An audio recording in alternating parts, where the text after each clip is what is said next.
Hello everyone, my name is Malavika Rajkumar. I am the content lead of Nyaya. Today we are going to have a discussion on child sexual abuse with our experts from ARPAN, and we are just waiting for them to join us. In the meanwhile, I'll just explain to you what Nyaya does. So Nyaya provides simple, actionable, recallable information on day-to-day legal problems.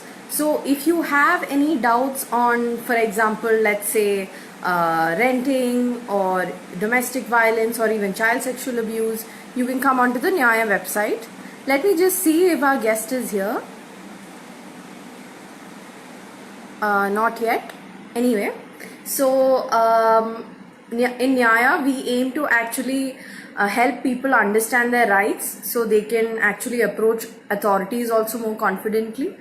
And with us today, we have our experts from ARPAN.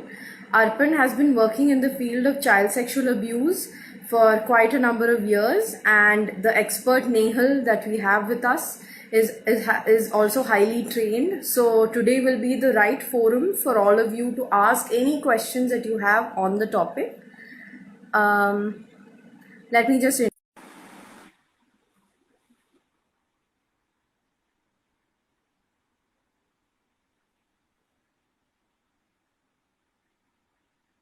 if you have any questions on child sexual abuse during this pandemic, please drop them here. Hello, ma'am. Can you see me? Can you hear me Yes, properly? I'm Alvika. Yes, I can. Yeah, ma'am. I think you would have to adjust your camera a little more right now. Okay, is this better? Better. Yeah. Okay. Right. So, for our audience here today, I'll just introduce the work done by ARPAN. I've already Sure. introduced what it does.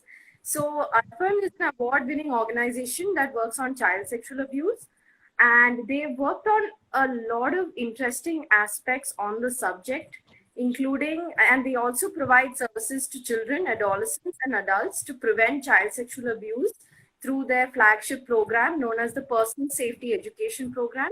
Apart from that, they also provide psychotherapeutic support to adolescent girls and boys and adults who are survivors in shelter homes. And you can, if you actually go to their website, you can actually see a lot of work that they've also done on child sexual abuse through mental health services. So you can actually call up their helplines also, that you can go to the Instagram page and see. And with us today to discuss this subject, we have Nehal Parekh.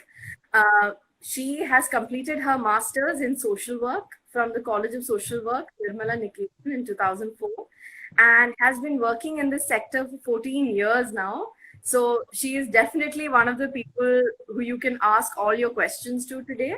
She has previously worked with foundations such as Akansha Foundation, Make-A-Wish Foundation, and Justice in Care. She has also worked in London Borough of Ealing, Government of UK, as a lead child protection practitioner for 7 years.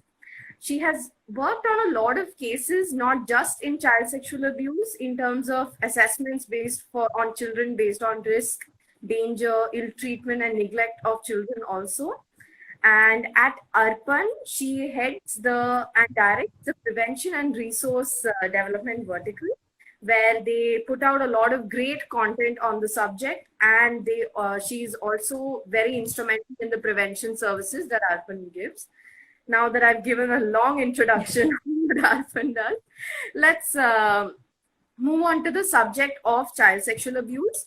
So, just to introduce one aspect of the law in here, since ma'am will be mostly talking about her experience on the ground, I just want to introduce that the law that punishes child sexual abuse in India is known as the Prevention of Children from Sexual Offences Act. It's commonly known as POCSO, and it mainly applies to both male children and female children who are below the age of 18, and the perpetrators can also be a male or a female. So, ma'am, would you like to introduce the subject a bit? Sure. First of all, thank you so much for a detailed introduction, Malvika. I think before I start on talking about what really child sexual abuse is, I think let us understand why we are here today to talk about it in the first place. I think according to the National Crime Record Bureau statistics in 2018, we saw a total of 39,827 cases registered under POCSO, the act that you just spoke about. This was almost a 20% increase from the previous year, which was 2017. What it basically meant was almost 109 children were registered, or cases were registered under POCSO each day. I think it's not, of course, one can say that, since POCSO came in over the years, the reporting has increased.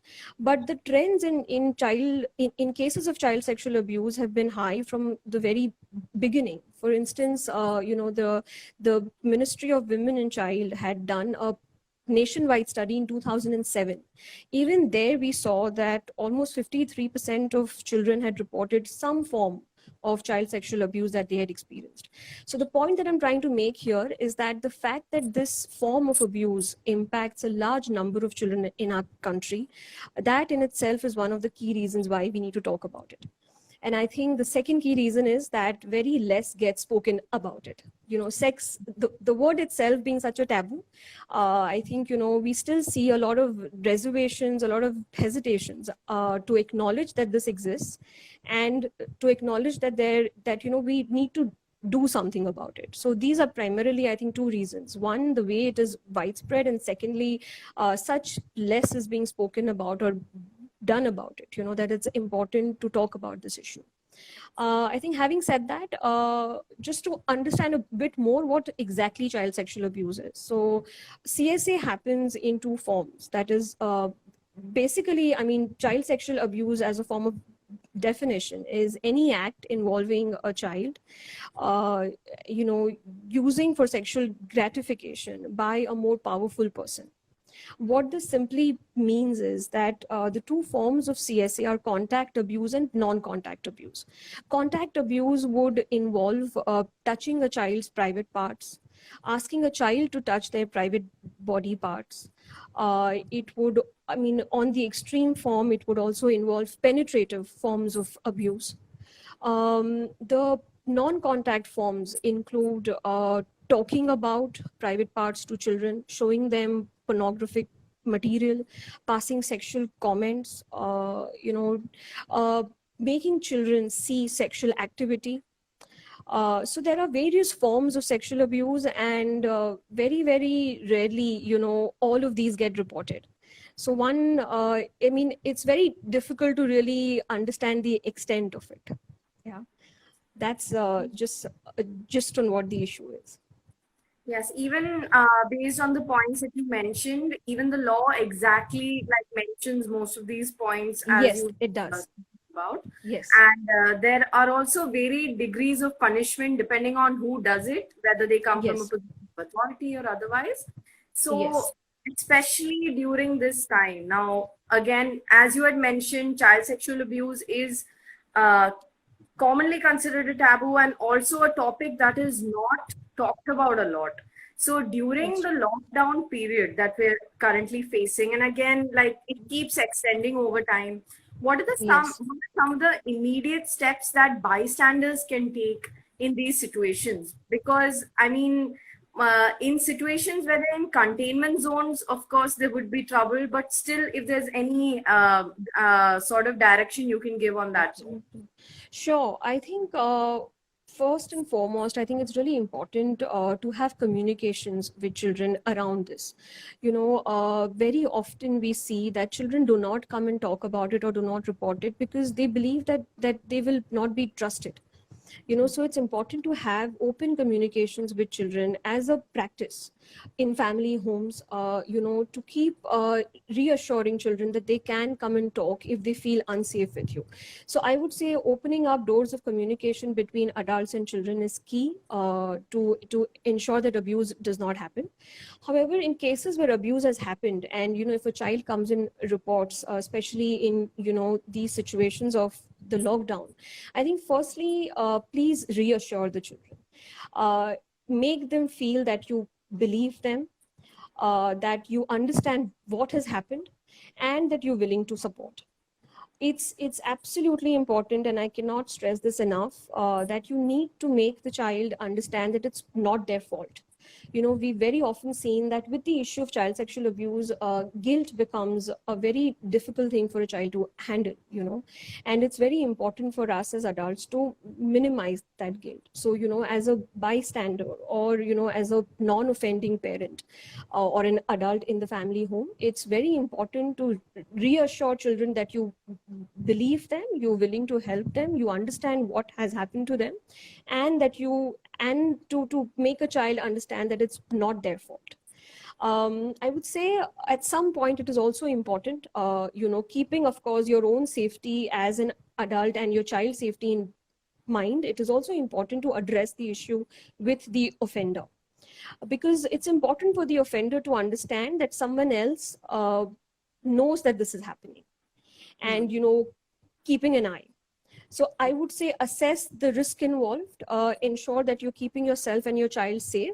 But to ensure that the abuse stops, it is important to address the issue with the offender. Parents or bystanders, who have access to maybe, a neighbor, or are able to go and, stay with, a close relative, that could be an option. Parents could also choose to report it to the police, or they can call the child line number, which is 1098. Of course, in cases where parents do not want to report it, to the police, or they find it difficult to address it with the abuser because of other reasons, I think in those kind of cases, it is important to ensure certain basic steps of supervision at home. So I would say, do not leave the child alone at all. Ensure that the child is closely supervised. There are also some very small changes that one can make within the family home space, so maybe reshuffling the sleeping arrangements, or ensuring that at all times you are with the child as the supporting adult. So yeah, I would say that these are some of the steps that one can take to ensure that abuse stops. All right, ma'am, these are very pertinent steps. So, taking forward from here, who all can actually complain about such an incident? Like, I think anyone can complain. So anyone who has knowledge that abuse is happening to a child can complain. I would also say that it's important for us to also help children understand that they can seek help, that they can report a case to people that they trust. And for that, I think it's very important to talk to children about basic personal safety rules, helping them understand what is safe, what is unsafe. If you ever face an unsafe situation, you can say no, and you can actually get away from that place. Or as a child, who are your trusting adults that you can go to? So I would say, yes, of course, as adults, anyone can complain, but I think it's also important to encourage children and to give them, the confidence that even they can seek help when required. yes, and even under the law, I mean, this is a topic that's discussed widely among many Yes. organizations. There's a provision for mandatory reporting, meaning if someone does know about an incident of child sexual abuse, also, Yes. they are supposed to report this to the authorities, including the police, under the law. Otherwise, Yes. you will face a punishment. And this is a point that we stress from the law point of view at Nyaya. That's right. The law does say that. Yes. Yes, because there have been incidents where principals of schools have also been charged with POCSO cases because it happened within the campus. And that kind of extension has happened through the law that way. Sure. But, ma'am, especially talking about these people we complain to, so are the access to the authorities, such as the child welfare officers, easily available during the COVID situation, ma'am? Yes, I mean, child welfare committees are working.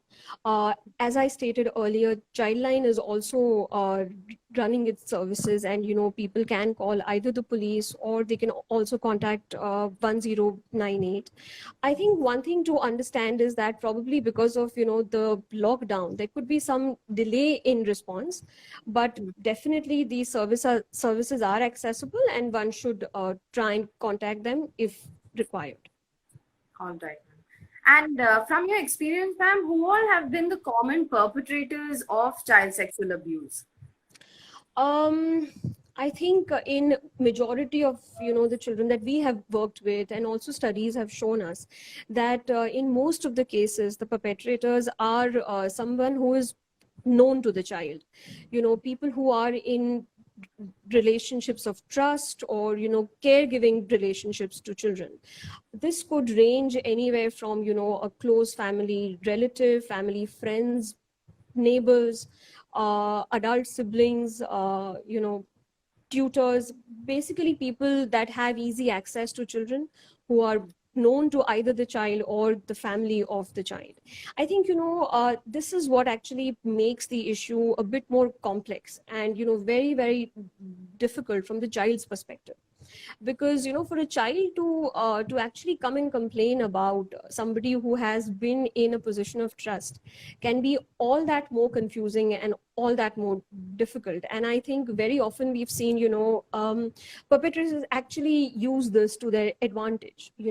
Many a times in the grooming process, as we say it in child sexual abuse, children are made to believe that what was happening to them was actually an act of love. And it takes time for a child to understand that what was happening was actually unsafe, and that he or she could have actually gone and asked for support. So I think the fact that abusers are largely known people, it makes it all the more difficult and complex to address this issue. Okay, ma'am. You had mentioned that even if, like, despite the lockdown situation, like, since the authorities are still available, Yes. ma'am, like, what have been the um, like access issues here? Meaning, like, have service providers and social workers been easily be able to get to their children, the ones they're working with? What has your experience been, ma'am? I think access has definitely been an area of difficulty or concern, I think, in the lockdown period. So even at Arpan, for instance, we have tried to contact all the children that we have worked with through phone calls, and I mean, whomever we've been able to establish a contact with, thankfully they all have reported that they are fine and that they are doing well. But just last week, we had a consultation with all NGOs working on the issue of CSA across the country. And even in that consultation, we had a lot of organizations reporting that, due to lockdown, access has been a constraint. But I think everybody has tried to kind of, keep in touch over the phone or any kind of online medium wherever possible. I think, as I stated, Childline actually has been, working, and they still have field workers as well on field. Childline has not actually reported any spike in cases, due to lockdown. But I think this could be a bit complex, and I think it needs to be assessed a bit more. I mean, there could be two things here. One, that, because of the lockdown, more family members are staying within the family home. And, I mean, thereby the access to child in a private space could be limited, and because of which abuse could have reduced. The other side to it could be that abuse is happening, but children are not actually getting access, to probably childcare workers or helplines, and they are not able to really report the abuse. So I think we would really get a more clear picture once, people are actually able to go on field and talk to these children on a one-on-one. But I think, we have information, and there have been several articles also which indicate that in the lockdown, there has been an increase in cases of domestic violence and, child abuse in other countries. So I would say, I think, as far as India is concerned, I think we would know a bit more once, Childline is able to analyze and come back to us with the data, but also once we start talking to children. All right. And also, as you pertinently mentioned, like even during the lockdown, because everyone is concentrated in one Yeah. place within the Yeah. house, and Yes. like schools have also shut down. So, like avenues where the children could go to have also been cut down, right? Reduced. That's right. That is like one of the common factors going around now for the cases. And Yes. I was also wondering, ma'am, how can social media actually be of use for children and adolescents to actually like inform any information or prevent harm or any kind of abuse? If you have any suggestions, ma'am.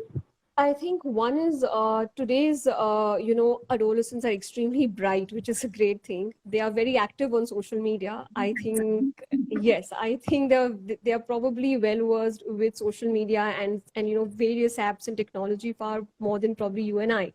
I think which is a good thing. I think Yeah. what is important is to educate them with the right safety measures that they actually need to keep in mind for themselves and for others.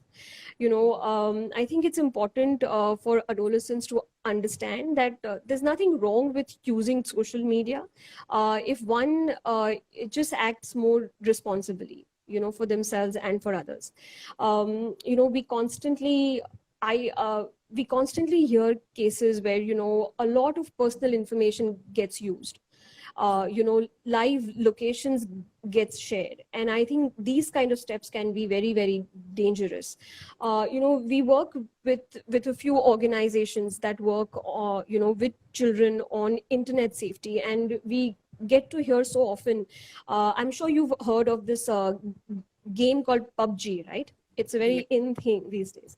Now, a lot of cases have been reported where children have actually been followed to their family homes by strangers. And these are adult strangers that children were actually playing the game with on the online platform, not really knowing that these are adults. Oh, so They had actually, yes, okay. absolutely, they had actually created profiles saying that we are children of your same age, Mhm. nearby localities. So I would say a few key steps. Please be careful and avoid sharing any personal information on social media apps. I would say you know if you have made friends with strangers, going out to meeting them personally face to face alone could be a very dangerous thing. uh, what you see on the online world is not always true, so believing it blindly would be very risky. It's important to talk about it. If you see any inappropriate content, do not forward it, block it, or just go and talk about it to people that you're comfortable with. Seek advice from an adult. So I would say yes, act responsibility and take some steps for your own safety as well. I also believe that we cannot leave the entire responsibility on adolescents. I think as adults we also have to play a key role here. you know Many a time I think we just turn a blind eye to it, saying, oh, I don't understand that app, or that's not really my thing. I think it's high time that we accept that social media is a reality that we are not going to escape from, and it's important as adults or as parents to keep yourself updated with it. And I'm not saying this from a very policing role perspective. I think it's important to involve your adolescent children actually, to kind of participate in their own safety. For instance, you can actually ask a 14-year-old child or a 13-year-old child to come and say, I've downloaded this new app and I just want to understand what are some of the privacy settings that I need to think about. I think when you involve a child in that process, you're also helping a child think about the steps that they take when they are engaging with people on social media. So yeah, I would say it's I think the online and the offline world cannot be disconnected completely. And I think we would have to have these offline open communication with adolescents if we want them to be safe online.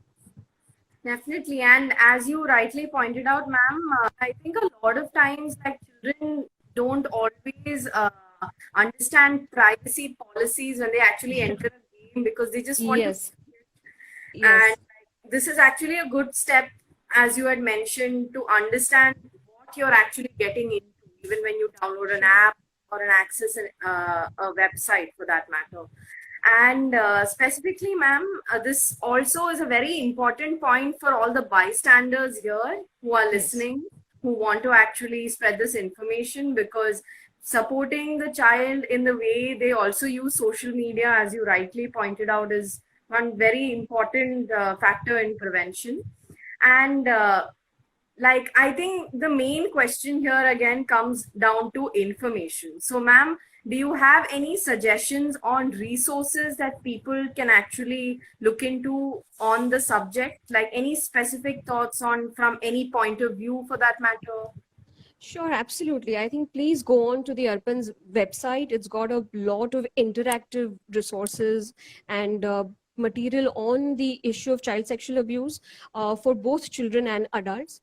We've got some fun activities, like our personal safety education workbook, which parents can actually do with their children during this period of lockdown. We've got, some simple tips on how do you really, communicate with children and respond, to disclosures through our caregivers handbook. There is also, we also have very interactive courses for children that they can take up online. It's on our eLearn platform, which is www.arpanelearn.com. I would really encourage people to, go onto these sites and access all the resources that we've created. I'm sure you'll find them helpful. I think I would also encourage, since you mentioned, bystanders, I think one very key thing that, we as parents or, we as the trusted adults for children forget is that, of course, it's important to keep children safe, but it's also important to think about your own well-being. With the issue of child sexual abuse, we've often seen that, the non-offending parent sometimes also blames themselves.